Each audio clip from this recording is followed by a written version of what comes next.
Hey everybody, Dr. James here. Welcome back to another edition of the Dr. James Show. I am Dr. James Smith Jr. and I'm glad you can make it. Excited, ecstatic for our guests. And I know you're thinking, you say that every time. Well, I do, and I feel that way. And we have a super sensational guest today. But before we get to our guests, you know we love on our alumni. It's time for a little alumni love with Judge Demetrica Todd Ruiz.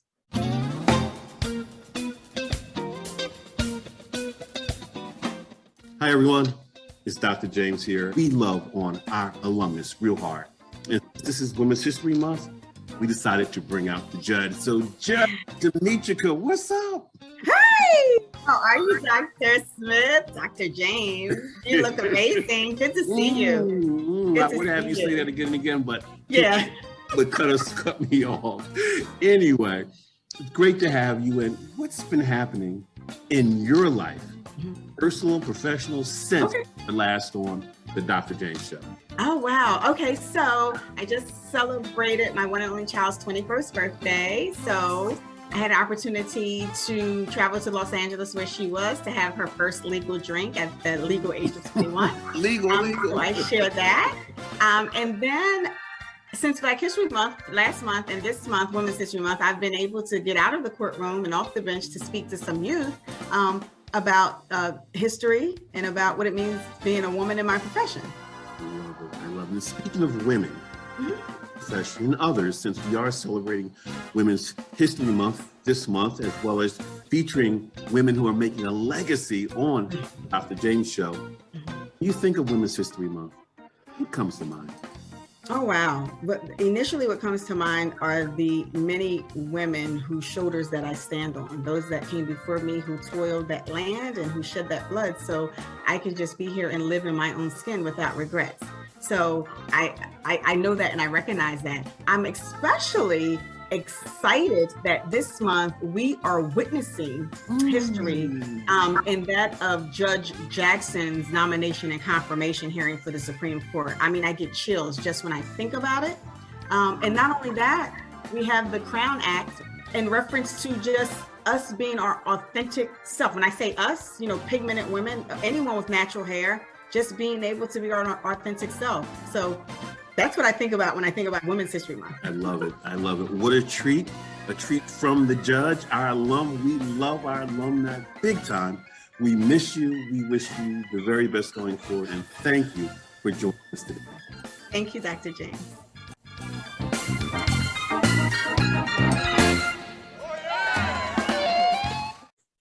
We love on our alumni. Thank you, Judge, for sharing those powerful thoughts. It's Women's History Month, and it's time to move to someone who is really, really making history now. Her name is Dr. Sara Safari. Dr. Safari is an author, a speaker, a mountain climber, a college professor, an electrical engineer, and an advocate for women empowerment.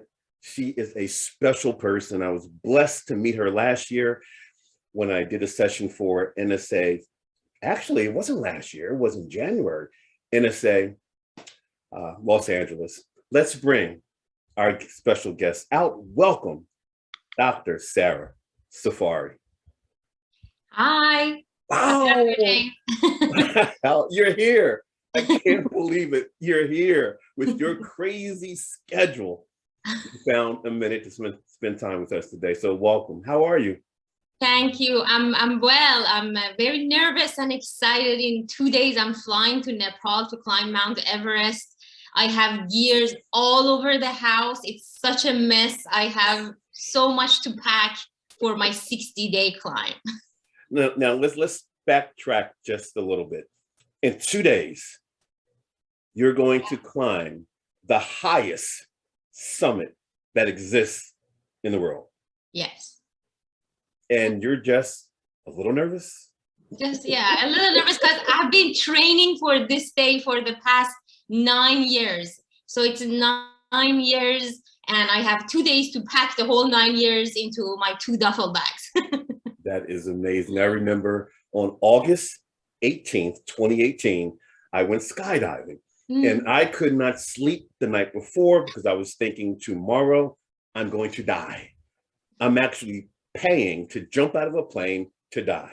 Now, of course, I'm still here, but what's going through you, your head, your heart? What do you feel like right now? All of it, all the emotions that you can think of, I can think of it. It's just, what if I cannot make it? What if I die? What if something goes wrong right at the beginning? What if that there's so many people who are waiting for me to get to the top of this mountain? And what if I disappoint them? What if I cause something really bad? What if it's just all the negatives? And then also imagining the summit moment, the moment that I'm standing up there and I'm watching the sunrise and I'm crying, of course, and I have goosebumps. Like I'm imagining all the possibilities, and that makes me really nervous. Wow. When you get to the top, I mean, is it the happy dance? Is it the Carlton dance? Is it stirring the butter? I mean, what do you do once you reach the top? Because you are the first, if I'm correct me if I'm wrong, the first Iranian in history to climb the 7 summits. Yes. Wow. Yeah. We are still celebrating Women's History Month, and you certainly are making women history right now. Yeah, So, and it's on behalf of all the 40 million Iranian women in the out there in the world that I'm climbing this mountain, and not just Iranian women, it's just all of them, all the 4 billion women that are in the world who can't or cannot climb the mountain. It's on behalf of all of them. now we're going to put a picture up there that I believe shows you before you began climbing that mountain. Can you describe the picture? What's happening here? What's in those bags? I mean, what's happening? This is just half of my gear that I could carry. The rest I'm just pulling on the ground just to take to the mountain. This is another mountain that I'm climbing. Usually this is how I go to the airport. I have to carry all my stuff. Usually I have a backpack in the front, a duffel bag in the back, and I'm pulling 2 duffel bags in my hands. Just these are all my gear, all my food. Everest takes 60 days. So I have to be prepared to have enough gear, enough food, enough everything for that 60 days. So yeah, it's just all my stuff. There is no store up there so I can go shopping. So I have to take everything with me. If people saw you out of costume or your hiking clothes, they would say, where's the Louis Vuitton bag? Where's nice shoes, the red bottom shoes? I mean, because you dress impeccably well. And then you put on your mountain, such a juxtaposition from how you normally dress to how you dress when you go climb the mountain. Wow. Yeah. What goes into the training? I can't imagine what can go into training to hike. What type of working out do you do? Do you run? Do you jog? Do you lift? What goes into getting ready to climb one of those? All of it, everything that you said. But I think the best training for mountain climbing is mountain climbing. So I usually carry a heavy backpack, like 50 pounds, and I go to the mountain, which is close to me here, an hour from me. It's 10,000 feet. And I usually go up and down the mountain until I can't breathe anymore. It's just the best way to train is to be in high elevation and to be really with a heavy pack, because we usually carry a heavy pack with all our water, our food, all the gear. So I think that's the best training. But since I cannot drive up to the mountains every day, most of the time I'll just do the same thing at the gym. I'll take my backpack to the gym. I put some weights inside my backpack and I just go up the Stairmaster. If the Stairmaster is occupied, on the treadmill. If everything is occupied, I'll just go for a run. You know, I just, whatever activity that I can take my heart rate up, I'll do it. And if none of it is available, then I'll just go up and down the stairs. I find the building with the stairs and I'll just go up and down the stairs. Wow. In doing my research for our interview, I came across a video that was called Behind the Scenes. I want to show some of that right now so our audience members can get a feel for what goes on behind the scenes as Dr. Sara gets ready to do some crazy mountain climbing. Let's take a look. Originally, I wanted to climb Everest because I wanted to prove to myself that I'm really strong and I'm very capable. I realized that that's not big enough a goal to have. So I met the founder of the organization, Empower Nepali Girls, and he told me how girls in Nepal become victims of human trafficking. So I decided to do something about it. I grew up in Iran. I experienced firsthand the oppressive, restrictive environment that makes gender discrimination possible. So saving those girls, providing education for those girls, giving them opportunities to have a better life was exactly what I wanted when I was growing up. And I promised the organization to raise $1 per foot of any mountain that I climb so that they can continue their education. I started climbing mountains, the higher the better, because I could raise even more funds. And finally, I was ready for Everest. On April 25th, 2015, a powerful earthquake, 7.8, struck Nepal. And 10,000 people died that day. It happened that I was at 20,000 feet on Mount Everest on an ice wall and climbing the wall when the earthquake hit us. I saw my whole life right in front of me, and then the earthquake stopped. And then we had to wait there 5 more days to get another helicopter rescue us to Kathmandu. I just raised money for the girls to continue their education, but they didn't even have a home, they didn't even have food or water, they didn't have a shelter. So since 2015, we've been building back homes and schools. All of our girls, all 300 of them survived the earthquake. They're all okay, they're all doing fine, they're all back to school, studying really hard, and they all have homes and shelters and doing well. OMG. Are you kidding me? What? Oh, do unpack that. Tell us, as you were watching that, what were you thinking, feeling, and do you recall what you were feeling when you were sharing the story, when you were doing the video? I watched that video and I couldn't believe I was so lucky to went through that whole experience. And I'm just so glad all the girls are doing fine right now. And it was just, I don't know, I love that video. I watch it and I get emotional every single time. So yeah, I trained so much when I decided to climb Mount Everest to raise funds for this charity. I promised that I raise $1 per foot of Everest or any mountain that I climb. So Everest is 29,000 feet. I thought if I raise $29,000, that saves 150 girls for one whole year. And I thought that's something that I would like to do. And I trained and I trained and I trained. I climbed so many mountains, and finally I was ready for Everest. And in 2015, and when I was climbing Everest, there was a 7.8 earthquake at 20,000 feet.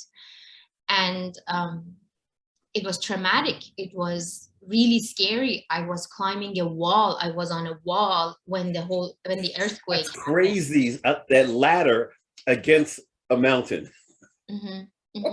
Wow. And at 20,000 feet, even without the earthquake, its breathing is so hard. It's cold. It was snowing on that day. So even without the earthquake, it's very difficult. You don't need an earthquake and then on top of that, we were in the most dangerous part of the mountain called Khumbu Ice Fall, which is just pieces of ice. It's like a freezer, pieces of ice hanging in 45 degrees. And they're so big, like a building, the size of a building. And at any moment, they can just fall down on you, even without the earthquake, because they're just hanging, and the sun might help the melting to go faster, or they can crack. Anything that can happen. And even though this is the most dangerous part of the mountain, it's the prettiest part of the mountain, because you feel like this artist, the crazy artist, came here and designed this whole part of the mountain. It's like a museum, ice museum, but at the same time, it's the most dangerous part of the mountain. And that's where the earthquake happened. That's where I was when the earthquake happened. And it was scary. I was on a wall. The whole wall started shaking left and right and left and right. Wow. And coming from California, this horizontal movement, I realized, oh my God, this is an earthquake. How unlucky. How is this even possible?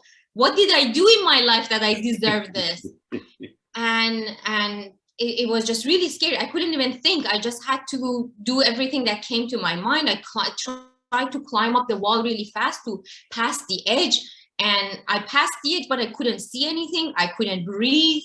And I was thinking, did I ever get any sort of training in my whole life to be able to survive this? Did anybody ever tell me anything about earthquake or avalanche? And my mind was empty. I didn't know what to do at 20,000 feet inside an avalanche, in an earthquake. I had no idea. And I was just started kicking my feet into the ice to fix myself. And it was really scary because these pieces of ice, they were falling down, and the noise they made, it felt like I'm in a runway of the airplane, and the airplane is taking off. So it was really loud and really scary. But we continued up. The earthquake stopped. We continued up, and later on we got rescued with a helicopter. So amazing, amazing. Dr. Sara, one of the reasons I love you so much is that you're so humble. You're so humble, unassuming. When we met early in the year, and I have to show the picture, when we met early in the year, I had no idea that I was in the room with someone as accomplished as you are. I believe I came to speak to your chapter, and that brings back memories as well. But as we look at you on my far left, you're waving. I had no idea until you asked me to take a look at your TED Talk, which is another accomplishment where I got to understand who I was in the room with. Wow. Wow, wow, wow. When I watched the TED Talk, there were a couple segments that really, really, really moved me. I want to show one of those segments right now. I believe it's you talking about the why behind this compelling endeavor. Let's take a look. What led me to risk my life on the highest mountain in the world? 4 years ago, I wasn't a mountain climber. I was an electrical engineer working for a large American corporation in California. To go up the stairs, I would use an elevator. I had no camping experience. I've never slept in a sleeping bag, not even in my own backyard.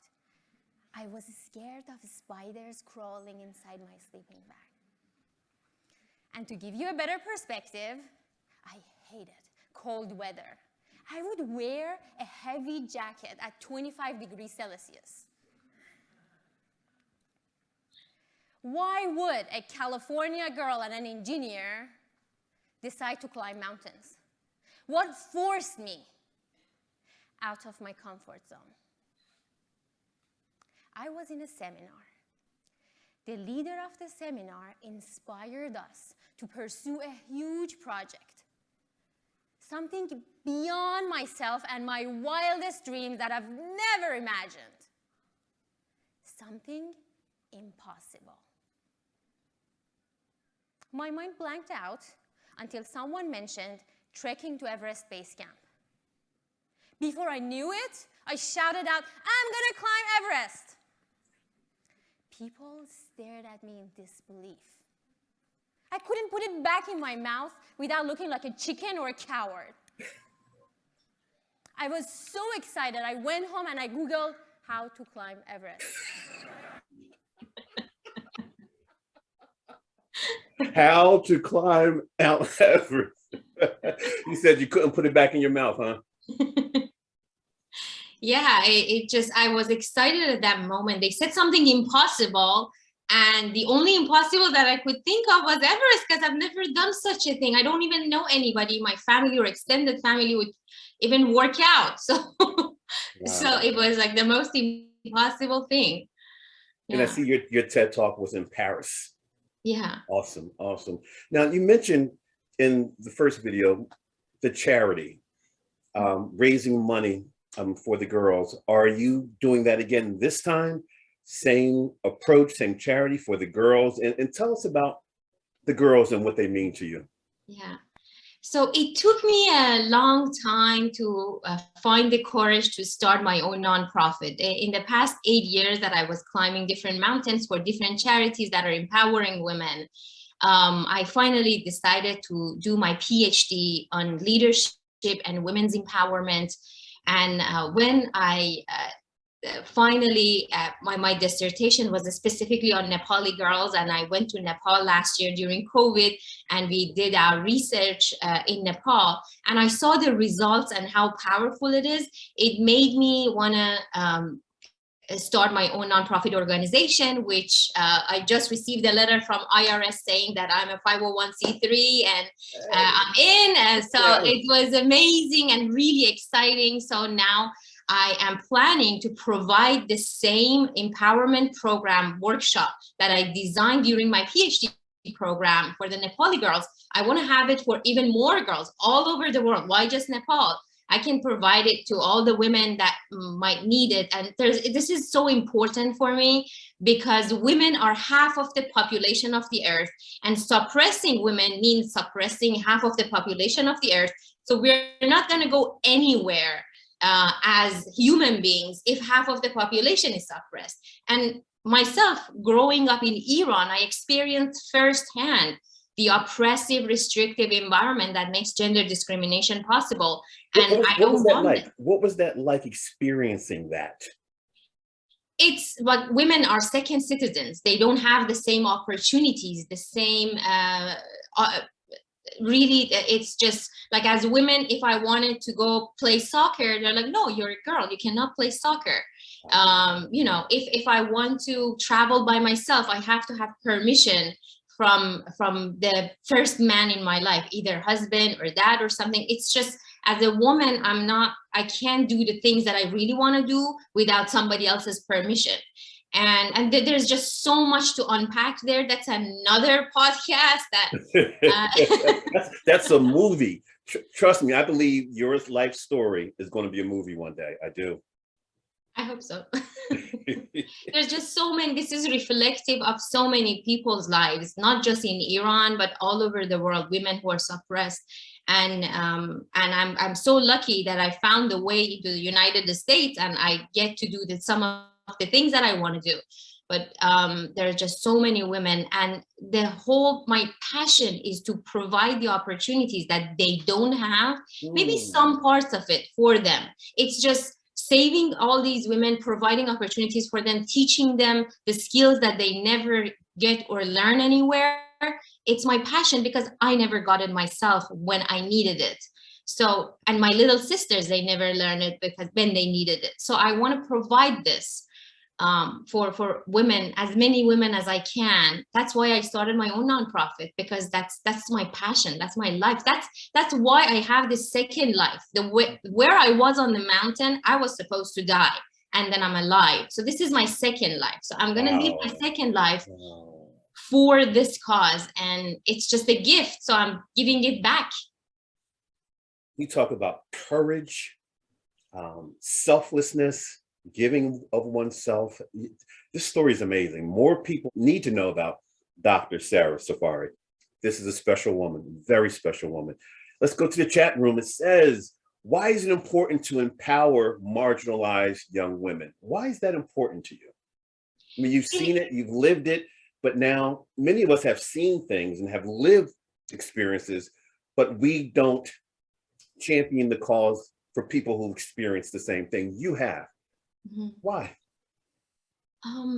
It is very personal for me. Like every time that I save a girl, when I see that they learned a new skill and they are just, I see the spark in their eyes and their happiness and how proud they are. I was in Nepal a few months ago, and I was teaching self-confidence classes to the girls, and we went to a restaurant to have soup. And we all ordered chicken soup, and one of the girls, her soup didn't have any chicken. And she raised her hand and she told the waiter to come in and kind of change her soup. So usually in a normal environment, Yes. when I kind of don't complain about my food, I eat my food, and I encourage people to just eat their food and, you know, don't create a scene here in the restaurant.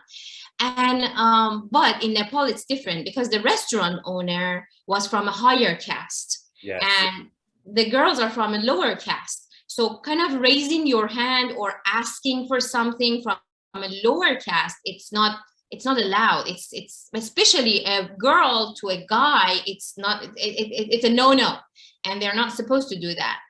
But the way she felt so confident that she could raise her hand and ask for chicken in her chicken soup, I was so excited and so happy. I was crying from happiness. I couldn't believe that the training is actually working. You know, I could see it with my own eyes, and it felt so amazing seeing that.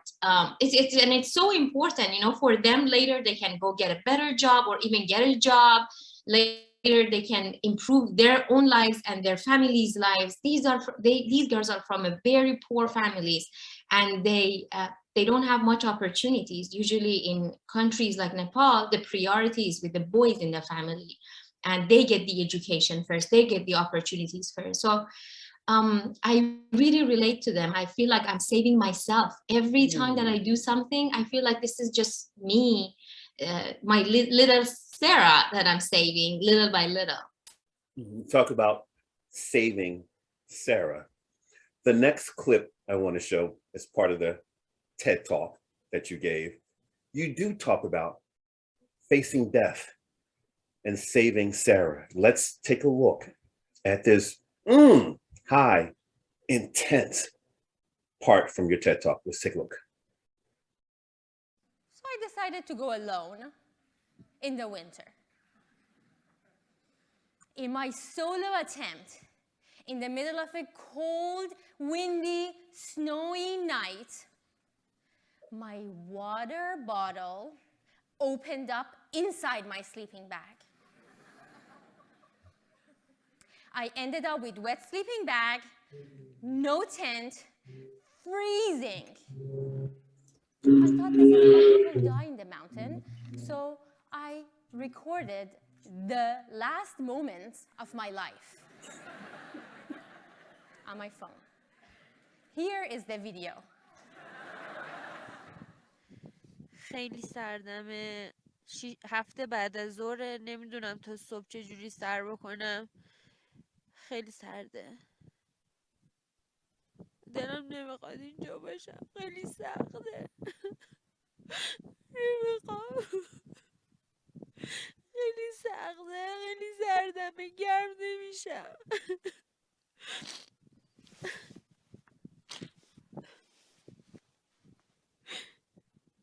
So I'm talking in Farsi, my mother language. I couldn't think of any English at that moment. Wow. This whole episode, I'm saying, wow, oh my goodness, every part of it. Can you go back there again? And what gave you the wherewithal to record it, number one? You didn't speak any English because you said you couldn't think. Yeah, so it's funny because only 2 days ago I was on the same mountain, and this is the video that you just saw. It's my very first attempt. I was just so excited to climb Mount Everest that I thought, this mountain here in California, Mount Whitney, is only half of Everest. I should be able to climb the half of Everest right now so that I can climb Everest later. But it's very high elevation. It's cold. It was in the middle of winter. I went alone by myself. So really, I did a very stupid thing, which a normal mountain climber doesn't do it. It's just with a little bit of experience. You know, mountain climbing is a group activity. You don't just show up on the mountain alone by yourself, especially in the middle of winter, especially in bad weather. And anyways, I showed up on the mountain. I was just really excited for Everest. And I thought I couldn't contain myself. I had to take a step towards training. And I just thought I'd climb this mountain. So I was alone by myself. The whole mountain there's nobody else. And that's a sign for me to go back down. But I thought, oh, nobody showed up today. So when I got to that elevation that you just saw that I'm crying, it was dark. I was really cold. My sleeping bag was wet. I didn't take a tent with me because it was heavy.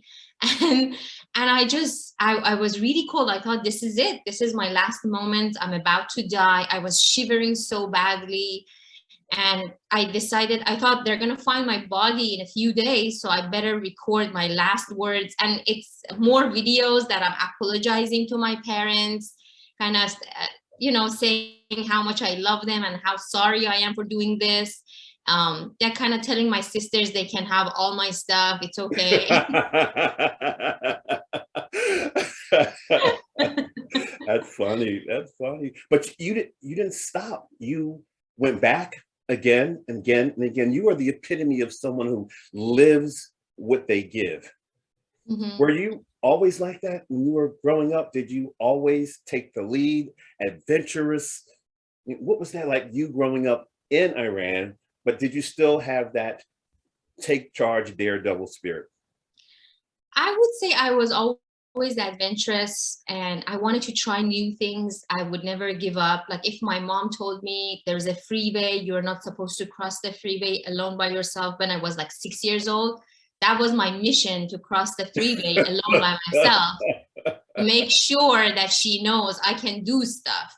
So it's like every time that they told me not to do something, even playing soccer, that they kept telling me you're not supposed to play soccer, I would go steal the ball from the boys because I was not allowed. They cannot play as well.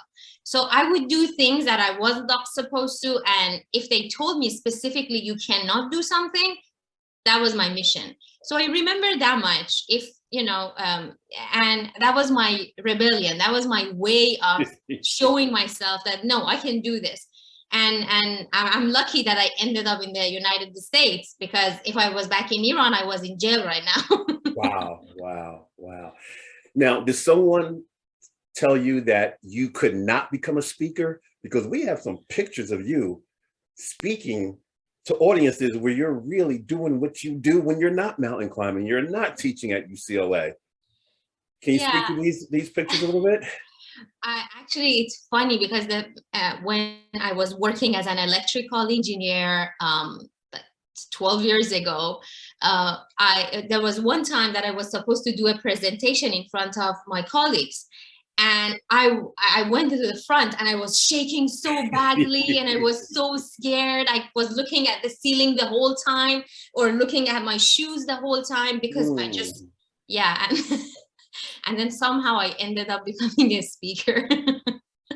Not only a speaker, a TED Talk speaker, a big part of the National Speakers Association, national in LA. Everything you put your mind to, you do. And then you decided to write a book. Tell us a little bit about your book and the inspiration behind the book. Yeah. Oh, good. You have the picture of the book. Yeah. When I came back down from the Everest, I was very traumatized. I was feeling really guilty for even staying alive, because 10,000 people died that day.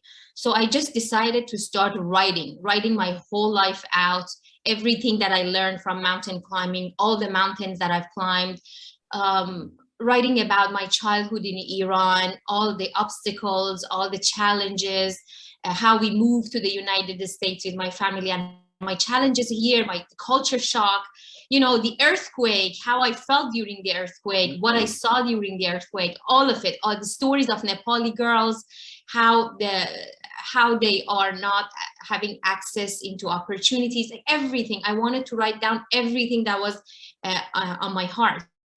And then it became a book. Wow. And I decided to translate it into Farsi. I went back to Iran. I translated it into Farsi and I published it there. And then later on, I made it a textbook.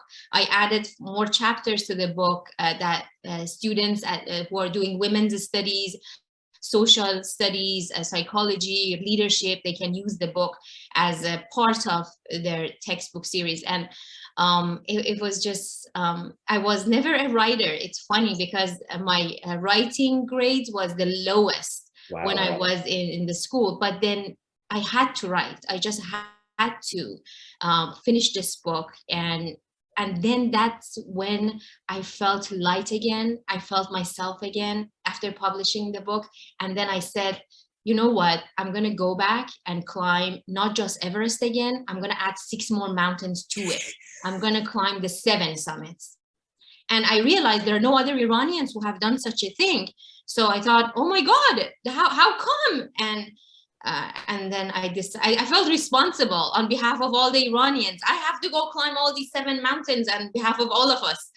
And I thought, not just for Nepali girls, I'm going to add 6 more organizations that are empowering women globally. And each mountain, I'm going to raise $1 per foot of the elevation for that organization so that I can help women, not just in Nepal, globally everywhere. Climbing 29,000 feet. Wow. Oh, not feet, miles, right? 29,000 miles. Feet, yeah. Yes. Feet. What leadership lessons or what experiences have you turned into leadership lessons from your climb? You have a couple? Motivation, like keeping myself motivated every day, like a climb like Everest that takes 60 days, or other high altitude mountains that take less or more. It's just keep being able to keep yourself motivated when you're dehydrated, when you're sick, when you have sore throat, when you have headache at high elevation without oxygen, when you haven't had real food for so many days, when you are in negative 40 degrees sleeping on ice for so many days, even not sleeping, just laying flat, waiting for the day after to climb even higher, carrying very heavy backpacks, not taking shower for 60 days, all of it. Like just being able to keep yourself motivated in such an environment, keeping myself motivated here on the ground, it's very easy. Easy. You really put things in perspectives. We wake up, it's going to be a bad day, or the traffic is slow, or someone doesn't call you back. We get upset. Life is hard. Life is hard. Yeah. Your hobby is climbing summits that have to be 25,000 plus up in the air. It's so relative. You make it so relative. Yeah. And then like watching the lives of the girls, like there's their life situation. That's another one. Like I see, like I have my own pillow, I have my own bed, and some of these girls, they don't even have that. So that gives me a big perspective to appreciate and be in gratitude every day here on the ground. I love it. So when are you getting together with Oprah Winfrey? It's going to happen. Introduce me to her. Okay, it's what we do, boo. I'm gonna do it. Okay, thank you. From the chat room, what would you say to girls that are growing up dealing with major challenges for them to push through, to grow up and become an amazing woman one day like yourself? Never give up. Never give up. There's just so much in the world that you can do, and there are obstacles, there are challenges, things happen, earthquakes happens. There's just so much that can happen that's out of our control. COVID happens, it's out of control. We cannot control that, but just take one small step every day. Never give up. Be persistent. The persistency and continuously walking up your mountain, that's the secret. Never giving up, that's the secret. You're not supposed to receive results. Even on the mountains, when you're climbing, you're not always climbing up. A lot of times you're climbing down to get acclimatized and get ready to go higher. Same thing in life. In all of our lives, there are days that we have to climb down to be more successful. Ooh, that's good. Yeah. That's so really good. Never give up.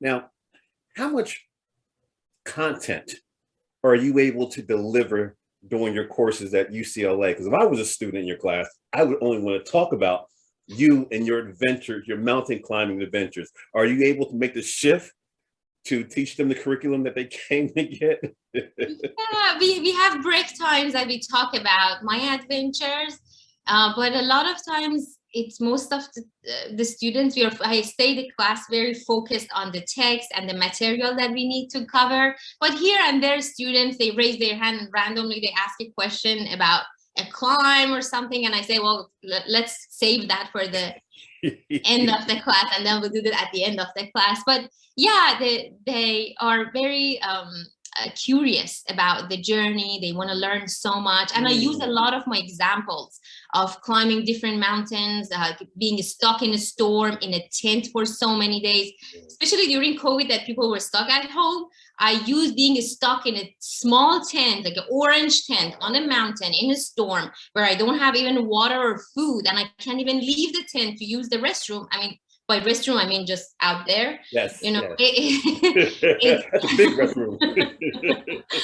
It's just, at least we are not stuck in a small tent and we have water, food, and restroom. Like, let's appreciate that.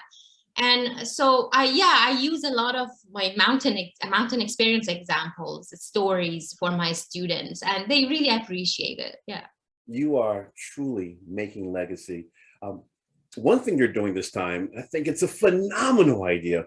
And before you discuss it, let's show a video clip of you telling everyone else while you're climbing, you want them to find their Everest. Let's take a look. Hi everybody. So I was thinking, while I'm climbing my Everest and while I'm on that 60-day climb, why don't you guys find your Everest and climb your Everest with me?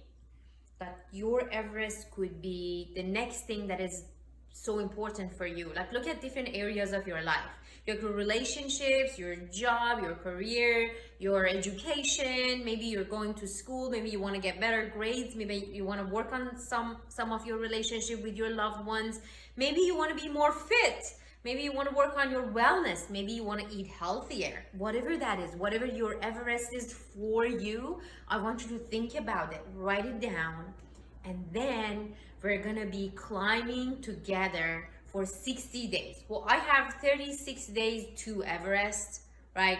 So you still have 36 days to come up with your Everest, to write your plans, to write down your goal. And then we can sit down together here on internet, on live or something, and then we can talk about, maybe you can, in the comments down here, maybe you can leave a comment for me and tell me what is your Everest, what is the next thing for you, and how you're gonna be climbing it, right? What is your plan, right? And then while I'm actually hiking Everest, my Everest, you can share about your Everest. You can share about what are your challenges, how you're overcoming your challenges. I can share about my challenges and how I'm overcoming my challenges, so we can do the climb together. If you're down, tag a person who needs to climb their Everest down here and write down for me, what is your Everest? What is the next big thing you want to climb? I'm down, I'm down, I'm down, I'm down, I'm down. And what is your Everest, Dr. James? Give me time to think about it. You said you're leaving in 2 days. Yes. So I will come up with my Everest. I will text you, let you know, and I'm definitely going to do it. And I'm going to journal for those 60 days. So when you get back, I can share what I did. I'm tagging everyone on my team. So my team members, you're watching this, tag, you're it. How did you come up with that idea? Because so many people who do out of the box, unheard of experiences, they do it alone, where it's just their quest, but you're asking people to do it with you. How'd you come up with that? I want this synergy. I want to go up the mountain with everybody. It's so lonely on Everest. It's just, you're sitting in your tent for 60 days, day and night, waiting to go up. It's just really lonely, and I didn't want to do it by myself. This whole thing, I'm not climbing. I don't want to stand on top of a rock and say, "Oh, I'm on top of this rock." That's not big enough. The fun, the energy is where everybody else is. So I want to make it this a group project, everybody's Everest, not just my Everest. And it keeps me motivated, knowing that there are people pushing me up the mountain, and they are pushing themselves up their own mountain, and I'm not alone up there. And whenever I have challenges, everybody else have challenges, and we are all in it together. So that makes me even more motivated, makes them even more motivated. So it's a group project is always more fun. Sure, I agree. I agree. Whoever made the quote, go big or go home, must have had you in mind. And you just said it. It's not big enough. It's not big enough. I love that spirit. You mentioned having a team. I believe the tribe helps people in so many ways, from courage to confidence, reinforcement. Is this your tribe? Are these your This is tribe? a part of my tribe. Yes, I have a big tribe. This is a part of my tribe. Every year I go to Everest base camp with a group of people. This is, I think, 2019. This is my group in 2019 that we went up the mountain together. And as we go up the mountain, we go village by village. We meet the girls in their schools. We provide a scholarship, backpacks and books and notebooks for them. As we go up the mountain, we meet them. And this picture that you're seeing is the base camp of Everest, which is at 17,500 feet. And people just come up there. It's on so many people's bucket list. And it's not just hiking and climbing. We go to people's house. We go to the schools, we hang out with girls, we dance with them, we sing with them. It's just so Dr. much Sara, fun. you could dance a little bit? Oh yeah, my dance is really good, especially. So you go from dancing and mountain climbing to this intense focus of teaching or one-on-one. We have a picture here where it looks like you're going really in and you're listening, about to share some compelling information. Let's take a look at the picture and tell us what's going on here. Oh yeah, here actually this is the NSA meeting where you gave us an exercise to share something with the person. You grouped us into small groups, and I think this was such an amazing exercise because we had to go really deep and think about, and so I guess over the years, listening to stories of women all over the world made me a better listener, and I just learned to listen and let people, especially these women all over the world. It's so interesting when you hear the stories of women all over the world, and it's the same. It's the same. It's just doesn't matter where we are from. We're kind of dealing with the same things, and it made me a better listener. It feels like people think that I'm helping other women, but they are helping me to be a better person, to be a better listener, better communicator. They are inspiring me. They are helping me. So this picture that you showed, I'm just practicing what I learned from women all over the world. Dr. Sara, I want to go back to that picture, and I want everyone to look at your eyes. Your eyes are powerful. So let's put the picture back up and just focus on your eyes. And I'm sure once or twice, someone has said something about your eyes. Look at that look. I mean, you're looking inside the person. Focus. Have you received comments in the past about your eyes? Yeah, people, they say things about my eyes. Don't get her angry. Don't get her angry. Those eyes can cut. Wow. I see focus, extreme focus. And I would imagine that you need that extreme focus when you're climbing. Yeah. And we have some shots of you climbing and reaching the top. Let's take a look at those as well. Oh yeah, this is a picture of me in Iran, the one that I'm wearing a scarf. Mm-hmm. This one I'm in Iran, actually, in a museum, and I'm taking a picture here. That's interesting. And then the other two, I'm climbing in Colorado and climbing in California. It takes a lot of training to get ready for such a mountain. So wherever I found the mountain in the past 3 months, getting ready for Everest, I've been mostly on the mountains. It's just, I just come down to teach my classes and then I'll go back up. This is sick. Look at you. Wow. Yeah, so this is on the way to Everest Base Camp. It's like a 7-day hike to Everest Base Camp, and this is part of the hike. It's just gorgeous. Himalayas, the mountains in Nepal, they're gorgeous, beautiful. If people who are listening to this, if you've never been in Nepal, I really encourage you to go visit Nepal, especially right now after 2 years of not having enough tourists. And a lot of people didn't die from COVID. They died from not making money and from starvation. So I really encourage people to go travel to Nepal and visit Nepal, especially with me. Dr. Sara, what do you fear? Any fears in life or fear? Cockroach.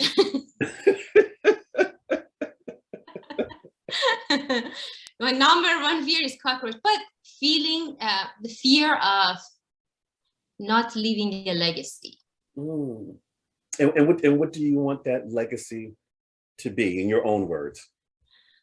I want to encourage, inspire, empower women around the world so that they find how amazing they are, so that they can live a fulfilling life, they can live a full life, they can reach their goals. And I want my legacy to be, she left thousands of girls empowered before she died. And you are. You said one of your quotes or lessons to share with little girls is never give up. At any point during one of those numerous climbs, did you want to quit? And if you did, what did you tell yourself to never give up? Almost every day, there is a moment that I'm extremely tired and sick and headache and sore throat. And, it's just tiring and annoying. Everything is so crazy. And I just want to go home. I just want to be done. I just want to go home. And I want to be on my own bed with my own pillow and use a regular restroom. And it's important. And every day I quit once, and every day I remind myself that you cannot quit. Like, a lot of people are climbing this mountain with you, and you're not allowed to quit. It's on behalf of all of them. And I have to motivate myself all over again every single day. I mean, the first few days, it's fun because I still, I'm still in the vacation mode. Climbing the mountain, it's lower elevation, there's enough oxygen, so you're not, it's not a torture yet. And then as soon as we get up high, every single day I quit once and I come back to the mountain again. As I think about what you've done compared to my mountain, jumping out of a plane, that was over 15 minutes. Mm-hmm. You're talking 60 days of doing it again and again and again. Mm-hmm. And we complain about little stuff in life. Yeah. Wow. Yeah. I mentioned your book earlier. The book, or to get you to speak, where can people go to find out more about you and to purchase your book and to bring you in to speak to their leadership team? My website, sarasafari.com, Sara, no H. And my book, they can purchase it on Amazon. Above the Mountain's Shadow is the name of my book. And my textbook for universities, the name of my textbook is Making a Difference. Love it. Yeah. Love it. Love it. I'm afraid to ask this question. I'm going to ask anyway. What's next for Dr. Sara Safari? What's next for you? My nonprofit. My nonprofit, it just started. The name of my nonprofit is Climb Your Everest. And again, this climb that I'm doing is dedicated to raise funds for this nonprofit called Climb Your Everest. And it's just, I want to expand it. I want to be able to do leadership workshops, leadership programs for young women all over the world, not just Nepal. And that's the next mountain that I'm climbing. Wow. And I'm really excited for it. Wow. Yeah. I love it. I love it. I love it. I got to get back to LA. I want to share the stage with you. I want to share the stage with you. That might be my That'd be Everest. Such an honor. Thank you. Amazing, amazing. Now, with our show at the very end, since I'm a speaker and you're one too, we ask our guests to give us a 30-second inspirational, motivational keynote presentation, challenge, encouragement, your call. I'm gonna check the mic. It's working. I'm gonna ask you to look into the camera really closely, louder than you have been before. But Dr. Sara Safari, this is your chance to end with a bang. Your 30-second motivational keynote starts now. There is no perfect time to start something. We wait all our life to start taking one step towards our dream. We wait for the next good house, the next car, the next baby, and we never take one step towards our dream. Perfect doesn't even exist. There is no perfect time. Take a step today, even a very small step. Take a step today towards your dream. Write down your goal, divide it down into 60 small pieces, and take the very first line and take the step today. Today is your day to take one step towards your dream. I'm doing it. I'm doing it, coach. I'm doing it, coach. That was so good. Mic drop. That was so good. Oh, man. Dr. Sara, I'm looking at your background with all those pictures. What does one have to do to make your wall, to make that mountain? What does one have to do? I ordered all of this out of internet one by one during COVID. Wow. And I just installed it on the wall with a ladder very patiently. I can send the link, and anybody needs any of these shelves. They are floating shelves. They're all over internet. You can find them easy. I can send you the link so you can purchase them and make this. And I bought small books and big books and a lot of flowers and stuff to design the room. It is specifically, I designed it for this purpose. All right. Let me sneak this one last question in. It just came in. It says, how long did it take to go from inexperienced to skillful mountain climber? And what were your first steps since you were starting at zero without no knowledge? Is there a lesson there? Know your why.